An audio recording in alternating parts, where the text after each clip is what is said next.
Game show is presented by Tri-State Audi. Visit your Tri-State area Audi dealer today. Tonight in Dallas, Jalen Brunson tied a season high with 37 points, and Cat went for 25 and 14. But the Mavericks, despite missing Luka Doncic, Daniel Gafford, and Klay Thompson, had 6 players in double figures. Kyrie Irving went for 23.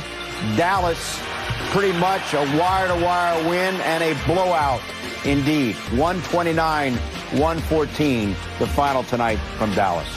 Great to have you with us from our Delta MSG studios. Bill Pito along with Wally Zerbiak.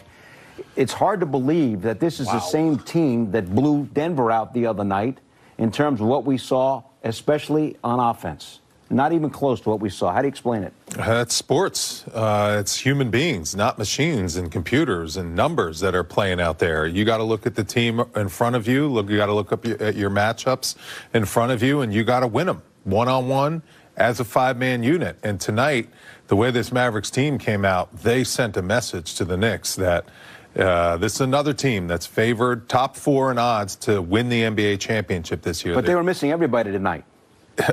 Did it look like they're deep?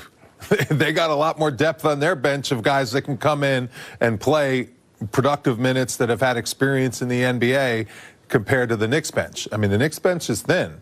They got a guy like Spencer Dinwiddie, Quentin Grimes coming in playing big minutes. This team is got 2 units, 2 5-man units at every position. Depth chart is very solid, and they prove to the Knicks that if the Knicks don't go into other people's buildings ready to play, they will get blown off the floor. They got sent the message that it's not easy to win on the road in the NBA.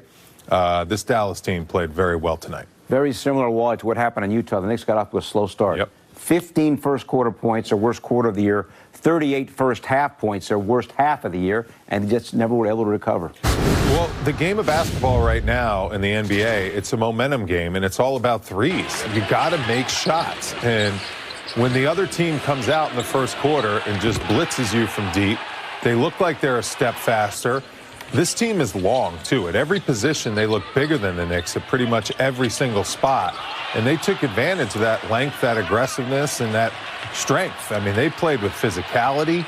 Kyrie Irving is having, dare I say, a career year. He's playing outstanding basketball.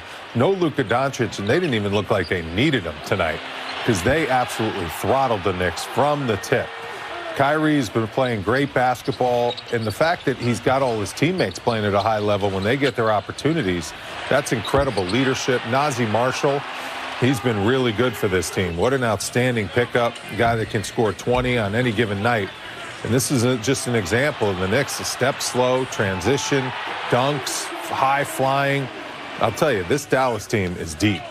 They are young, they're deep, they're talented, and they showed the Knicks that it's not going to be easy to come into their building and get a win. It was an outstanding performance up and down by the Mavericks. All right, well, I look at the second line. Knicks 7 of 29 from downtown. That's the difference. Dallas makes 17. They go 17 of 33. Against Utah, the Knicks went 17 of 51 from 3.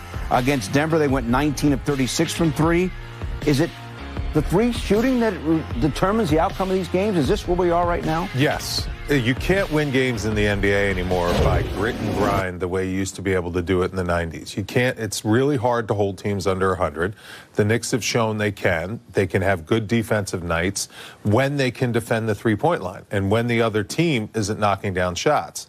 Now, conversely, when the other team is playing at a high level, the Knicks look like they were a step slow tonight, and when your threes aren't going, that's demoralizing as a player. There's only so much you can do when you're not making open shots when you get those opportunities, because you can't stop teams nowadays. Teams nowadays, they're too good offensively. The pace is too quick. There are too many good shooters in this league. Spencer Dinwiddie shot 8 for 11, and he wasn't in the rotation a couple games ago. I mean, this is a guy that can score.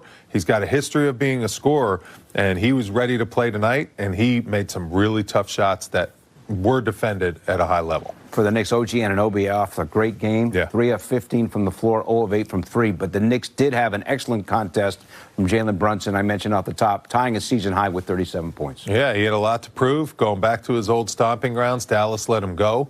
There's been a lot of back and forth as to why that happened. Jalen was very open and honest that he wanted to stay with Dallas, but they didn't offer him a fair contract. And as a result, the Knicks have been the beneficiary, and the Knicks franchise has turned around since he got to this city and came to New York. So every time Jalen goes into that building, he wants to play well. You want to play well against your old team. His old team knows they made a mistake letting him go. And, they see his greatness every time they play against him. And they watch him from afar. And Jalen played well. That's what professionals do. 14 for 21 from the field, high percentage, just torching the Dallas Mavericks in every way, shape, or form. It's just unfortunate that his teammates couldn't give him a little bit more help so he could get a win in that building. He would love to get a win in that building. It always means a lot when you go back to your old team and you can get a win, especially on the road in that building. Unfortunately, they didn't have enough in the tank to help out Jalen Brunson tonight. Karl-Anthony Towns played well, 25 and 14, and Mikal Bridges, who has been struggling on offense, had an excellent game on offense with 20 points.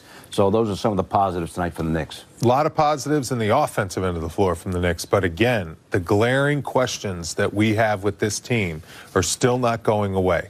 It's defense. That's the key. When is this team going to be the defensive team that we saw in the last couple years that Tom Thibodeau wants, where when they walk into a building, the other team says, oh boy, we're going to have a tough night as far as physicality goes, as far as defense goes. That is not where this Knicks team is yet. They have some time to find it, but the clock is ticking. All right, let us now say hello to Monica McNutt. She joins us from Dallas. She helped call the game on the radio, ESPN New York. Monica, what's your take on what you saw tonight?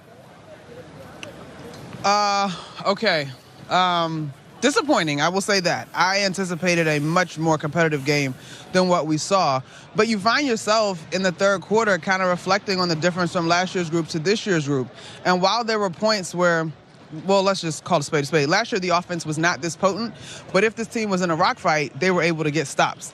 Tonight, now granted, Kyrie Irving is having an unreal season. Najee Marshall has had 3 really good games in the absence of Luka Doncic, and that carried over today.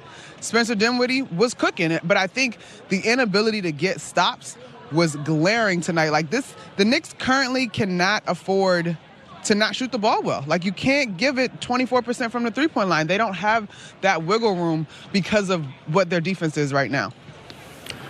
Monica, this Dallas team looked like they were out to send a message. They're deep at every position. They have great length, great athleticism, great size. What did you see from all their young guys and how hard they were playing?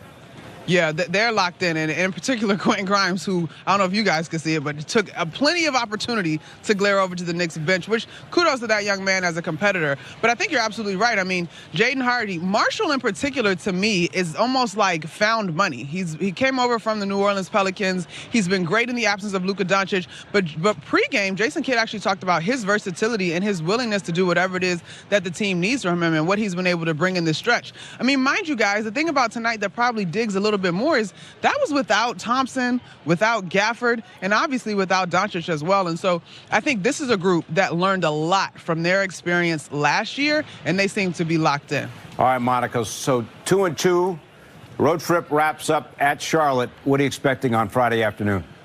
Well, my initial thoughts on Charlotte is they kind of resemble a formula that has been tricky with the Knicks in terms of a young team that wants to get up and down the floor. I got to go do a little bit more digging. I don't think that they have as much depth as, say, Atlanta or Houston, but LaMelo Ball obviously is a terrific point guard, and that is a young group that is sort of rebuilding. So that's my first thought. I hold a little space for today being the 4th game of a 5-game road trip, but I'm sure the Knicks want to end the road trip on a high note. All right, Monica, have a great Thanksgiving. Set your alarm clock on Friday. We're on the air at 11:30 a.m. I'll be there. Thanks, Vito. All right, so Monica breaking it down for us. And, you look ahead to Friday. Yep. That's Emirates NBA Cup game. Big game. And the Knicks are undefeated in their group. Game. Orlando's undefeated in their group, so that's a very significant game. How important just to get home, despite the NBA Cup, 3-2 as opposed to 2-3? That would be a great trip. Let me tell you, it's not easy to win games on the road in the NBA. It's not. And this team came away with a huge win in Phoenix, a massive win in Denver, gave up the one in Utah. This Dallas one without Doncic, Listen, I would rather Doncic have played the way this Dallas team played today. They look like a completely different team. Great balance, great energy, just great emotion that they played with at home. So now you're 2-2, which isn't bad. And if you can get this game in Charlotte, which isn't going to be easy, this Charlotte team is young. LaMelo Ball's playing well. Welcome back to HoopZone Sport News, where we break down all the hottest NBA action and rumors. Today, we're diving into a potential move that could bolster the New York Knicks roster for a deeper playoff push. Can Daniel Theis be the key to solving their center depth issues? Let's get into it. The New York Knicks have made some bold moves this season, adding Karl-Anthony Towns and Mikal Bridges at the cost of 6 first-round picks. These trades have transformed the Knicks into one of the most offensively dynamic teams in the league. However, they've come with challenges, specifically a glaring need for backup center depth. Both Mitchell Robinson and Precious Achiuwa have been sidelined all season due to injuries.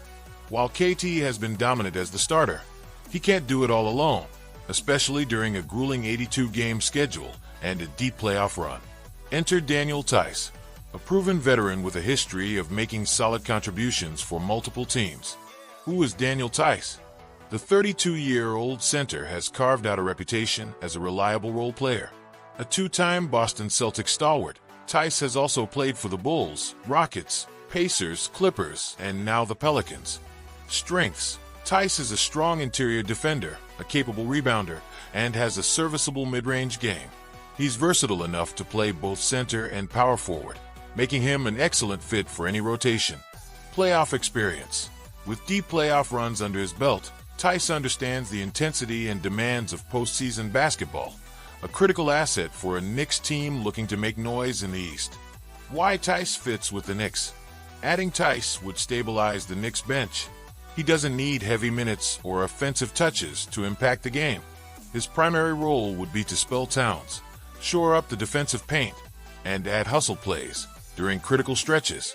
With the current roster, New York is firmly a playoff team, but adding someone like Theis can elevate their reliability during the regular season grind and ensure Towns stays fresh for the postseason. It's these kinds of under-the-radar moves that championship contending teams make. Challenges and trade logistics: given the Knicks' lack of first-round picks due to their offseason moves, their trade assets are limited. However, Theis is likely attainable for second-round picks or expiring contracts.